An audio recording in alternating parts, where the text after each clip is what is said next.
అండి welcome to ముచ్చటైన మాట. మరి ఈరోజు ముచ్చట ఏంటి అంటే, ఈరోజు రాత్రి గ్రహణం కాలం అని చెప్పి మీకు అందరికీ తెలుసు.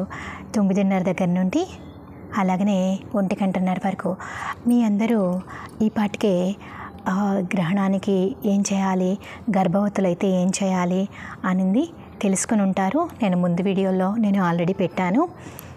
అయితే అందరికీ తెలిసిన విషయమైనా మరొక చిన్న కథతో మీకు ఒక విషయాన్ని షేర్ చేసుకుందామని వచ్చాను. అయితే ఆ ముచ్చట ఏంటి అంటే, అసలు మనం గరికని, ఈ తులసి దళాన్ని ఎందుకు మనం గ్రహణ కాలంలో వాడతాము అనేది. అయితే ఈ గరికకి, తులసి దళానికి యాంటీబయాటిక్ శక్తులు ఎక్కువగా ఉన్నాయండి. అంటే వ్యాధి నిరోధక శక్తులు ఎక్కువగా ఉంటాయి. అందువలన మన ఈ గ్రహణ కాలంలో, అది సూర్యగ్రహణమైనా చంద్రగ్రహణమైనా, మనకి దుష్ట శక్తుల ప్రభావం ఎక్కువగా ఉంటుంది. అలాగనే ఈ ఏవైనా చెడు శక్తులు కూడా ప్రభావితం చేసే అవకాశం ఉంటుంది.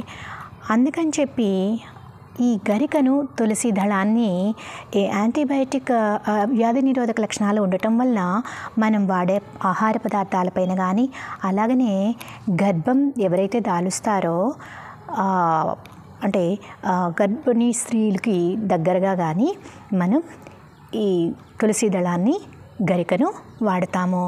ఎందుకంటే దాని వలన మనం మళ్ళీ ఆ పదార్థాలు వాడినా ఒకవేళ వ్యాధి నిరోధక శక్తి ఉంటుంది కనుక దానివల్ల ఏమీ కాదు అని. అలాగే మరి గర్భిణీ స్త్రీల దగ్గర ఎందుకు పెడతారు అని మీకు డౌట్ రావచ్చు.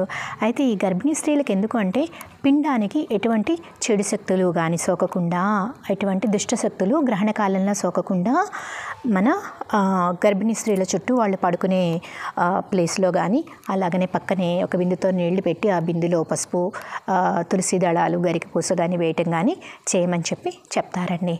సో గరిక పూసకి ఎంతటి శక్తి ఉంది అనింది మీకు నేను వచ్చే వీడియోలో నేను చెప్తాను. Thank you. Keep watching. Please subscribe ముచ్చటైన మాట. గరికను యూజ్ చేయండి ప్లీజ్. గరికను అన్ని పదార్థాలపైన వేయండి. అలాగనే గర్భిణీ స్త్రీలు ముఖ్యంగా చాలా జాగ్రత్తలు పాటించండి. ఎటు కదలద్దు.